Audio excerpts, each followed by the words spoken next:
Bonjour, Annie Laurence, je suis référente ATU-RTU à l'ANSM, l'Agence de sécurité du médicament et des produits de santé, et je vais vous présenter aujourd'hui le dispositif ATU ainsi que le dispositif RTU.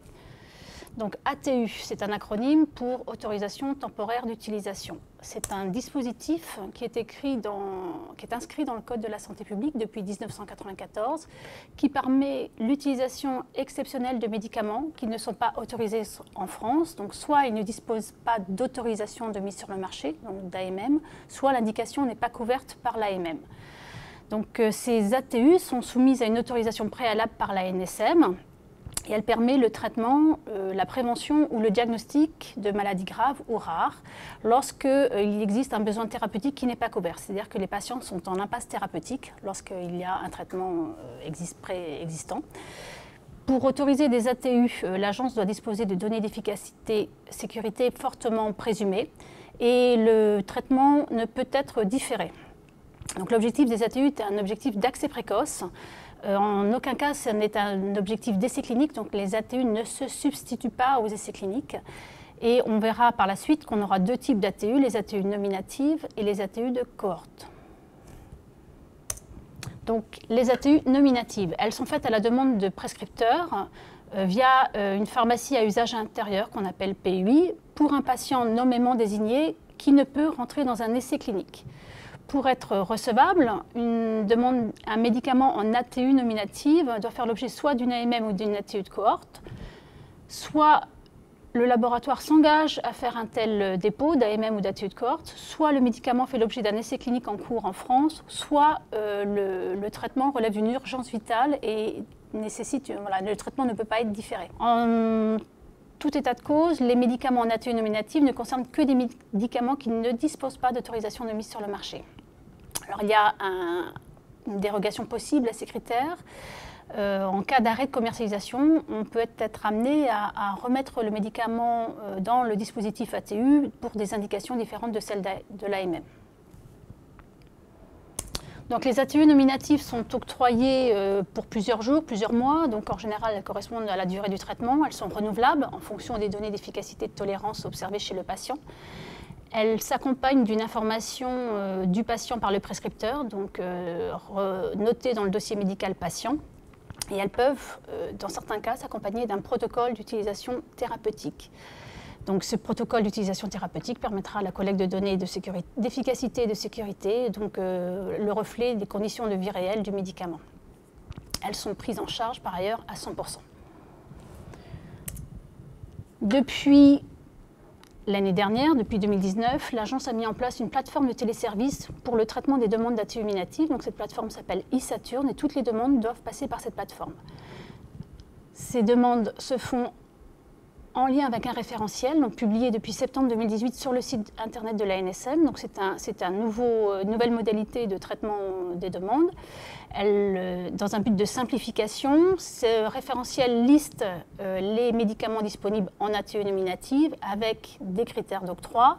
Le prescripteur donc, consulte ce référentiel, s'engage à être conforme à ce référentiel et lorsqu'il n'est pas conforme, les demandes seront évaluées au cas par cas par l'ANSM.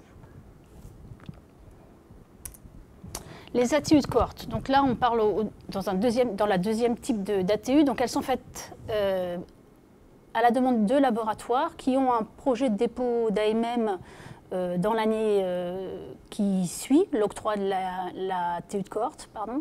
Elles sont octroyées par l'agence, encore une fois, pour un an, renouvelable, et elles s'accompagnent toujours d'un protocole d'utilisation thérapeutique qui permet donc, encore une fois, la collecte de données d'efficacité et sécurité.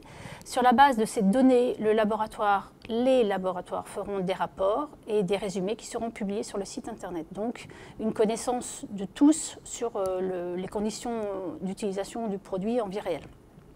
Ces ATU de cohorte sont disponibles sur le site internet de l'ANSM, donc leur protocole, le RCP, la notice et dans le cas des ATU de cohorte, le prescripteur s'adresse au laboratoire pour obtenir le traitement. Encore une fois, le prescripteur doit informer les patients sur les modalités de mise à disposition du produit et elles sont également prises en charge à 100% pour le patient. Donc les médicaments en ATU doivent faire, comme tout médicament disposant d'une AMM, de notification d'effets indésirables, et le circuit de pharmacovigilance dépend du fait que le médicament est soumis à un protocole ou pas. Lorsque le médicament n'est pas soumis à un protocole d'utilisation thérapeutique, la notification est la notification spontanée auprès du CRPV dont dépend le prescripteur, ou en tout cas le professionnel de santé qui aura constaté l'effet indésirable. Et lorsque le médicament fait l'objet d'un PUT, l'effet indésirable doit être notifié au laboratoire, donc qui du coup sera en charge de la pharmacovigilance de ce produit. Et ces effets indésirables sont à la fois analysés avec un CRPV qui sont en charge du suivi de ces PUT. En 2019, donc, 20 ATU de cohorte ont été octroyés, majoritairement en onco-hématologie, donc c'est vraiment le reflet de l'innovation dans ce domaine. 6 ATU de cohorte d'extension d'indication ont été octroyés, donc ce sont un nouveau dispositif qui est né l'année dernière, en 2019, qui permet donc un accès précoce aux extensions d'indication d'un médicament qui fait l'objet d'un développement clinique et également qui va faire l'objet d'une extension d'indication au titre de son AMM. En parallèle, plus de 26 000 ATU nominatives ont été octroyées. Donc, les ATU permettent le traitement de milliers de patients chaque année de façon précoce. Donc, je suis Céline Druet, je suis directrice adjointe d'une direction produits, notamment en charge des produits en rhumatologie. Je vais vous présenter quelques exemples de ces dispositifs d'ATU. Donc, les premiers concernent les ATU nominatives. Vous avez donc des spécialités qui sont accessibles via le dispositif ATU nominative dans certaines pathologies. Donc, par exemple, pour l'arthrite juvénile idiopathique, vous avez l'indométacine en suspension injectable ou le méthotrexate. Dans la maladie de Besset, vous avez la possibilité d'avoir en ATU nominative, vous aviez, puisque depuis ils ont eu une autorisation, ils sont commercialisés en France, donc notamment les spécialités Roactemra et Ilaris. Dans la maladie de style de l'adulte, le Roactemra était également disponible et maintenant fait l'objet d'une commercialisation en France. Et enfin, dans le syndrome de Trapp, Ilaris et Arcalyst. Le deuxième exemple concerne le dispositif ATU de cohorte par extension et l'ustekinumab en particulier. Donc c'est le Stelara, qui a une indication dans la rectocolite hémorragique et la maladie de Crohn. Et il y a eu donc un signalement d'une situation qui pouvait justifier la mise en place d'une RTU. Dans l'indication lupus érythémateux actif et réfractaire au traitement conventionnel. Donc on a mis en place une réflexion autour de cette demande avec dans un premier temps la consultation des associations et des professionnels de santé autour de 2 questions afin de connecter des informations, en particulier sur la place de l'ustekinumab dans l'arsenal thérapeutique et quelle est la population cible de ce traitement. Dans un deuxième temps, on s'est rapproché du laboratoire pour connaître notamment ses intentions, discuter du suivi des patients dans le cadre de cette RTU et des données disponibles dans cette indication. Pour l'action à venir, donc à ce stade, le laboratoire nous a signifié ses intentions de déposer une demande d'extension d'indication. Il va donc, avant cette demande, déposer une ATU de cohorte par extension afin que l'ustekinumab soit disponible avant la demande d'extension d'indication. Bien, merci pour cette présentation très claire à propos des ATU. La première question concerne la plateforme e-Saturne. Avant, le prescripteur avait un document, il complétait à la main, il faxait, ça prenait 2-3 minutes. Maintenant, il passe par la plateforme e-Saturne, c'est un peu plus compliqué. C'est forcément le prescripteur qui passe par la plateforme, c'est le pharmacien qui donne un coup de main pour passer par la plateforme. Comment ça se passe en pratique? La demande, elle est faite au nom du prescripteur. Donc c'est le prescripteur qui se logue sur la plateforme. Et ensuite, cette demande, elle est transmise à la PUI et c'est la PUI qui envoie la demande finale. Alors, effectivement, il peut travailler en concertation avec son pharmacien, mais il n'a pas forcément connaissance du pharmacien, de la PUI destinataire, en tout cas qui sera à l'origine de la demande finale. Si la PUI est en province et que le prescripteur est dans un centre de référence éloigné de la PUI finale. Et tout le monde peut faire une demande d'ATU, qu'on soit dans un centre de référence, dans un centre de compétences ou dans un centre d'expertise? Oui.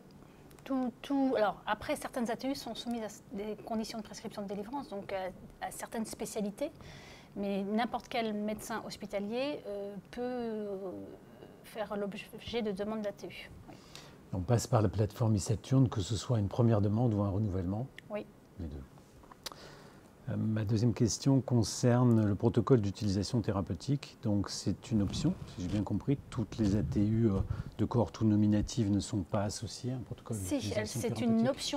C'est une option pour les ATU nominatives, mais c'est une obligation pour les ATU de cohorte. Toutes les ATU de cohorte s'accompagnent d'un protocole d'utilisation thérapeutique et certaines ATU nominatives peuvent s'accompagner d'un protocole. Donc c'est une obligation pour les ATU de cohorte et une option pour les ATU nominatives. Cette option, qui décide de cette option?